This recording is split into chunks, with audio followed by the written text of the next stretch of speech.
Hey everybody, James here, Total Car Care. I had a truck come in that had a little bit of an unusual issue, and I wanted to do a quick video to share what I found with this truck with everybody. So if anyone else happens to run into this, hopefully you can save yourself a headache and not have to fight with it like I did.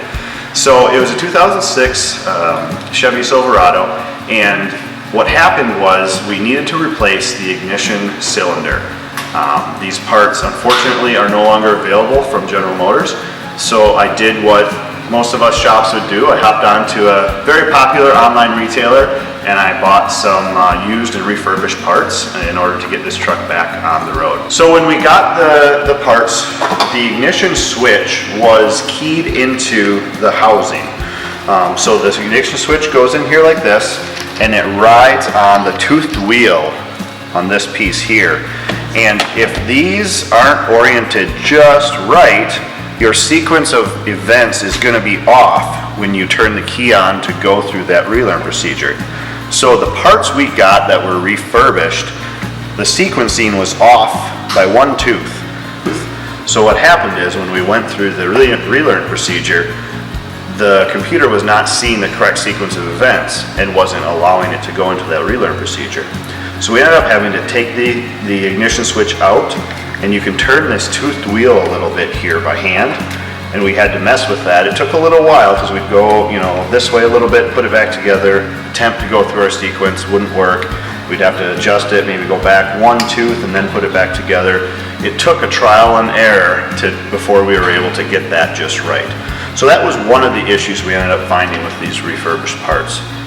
The other issue, it'll be a little bit easier to show you on the scan tool. So let's walk over to the truck and take a look at that, and I'll show you what we found out for our second problem. So now we're here at the truck. I want to show you on the scan tool what's happening when you turn the key on and it goes through that theft deterrent check. So when you turn the key on to go through that sequence, you'll notice here on the pass lock state, it's showing as ignition off right now, and you'll pay attention also to your pass lock data voltage here.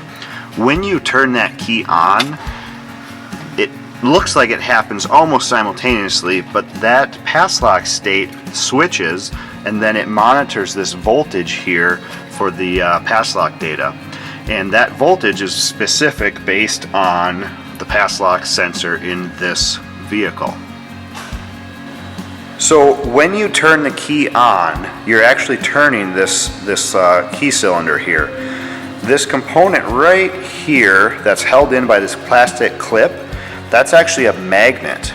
That magnet turns past this blue component here inside the cylinder, and that's what changes the voltage of your pass lock reading that we just saw on the scan tool. So what we found when we were going through that theft relearn procedure is when we turn the key on, this data field would change and it would start monitoring the pass lock, but this voltage for the pass lock data voltage would never change. It would remain stuck at 5 volts. You turn the key on, it wouldn't change to 3.24 or anything else. It would just stay at 5 volts.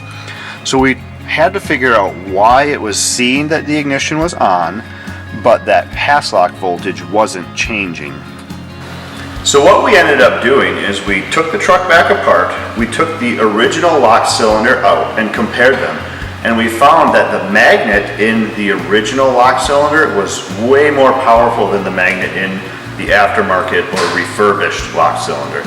So we ended up removing the magnet from the original and installing it in the replacement cylinder. We put the truck back together, and lo and behold, it ended up working. Here's a video of how small that magnet is and how it slides out of that housing.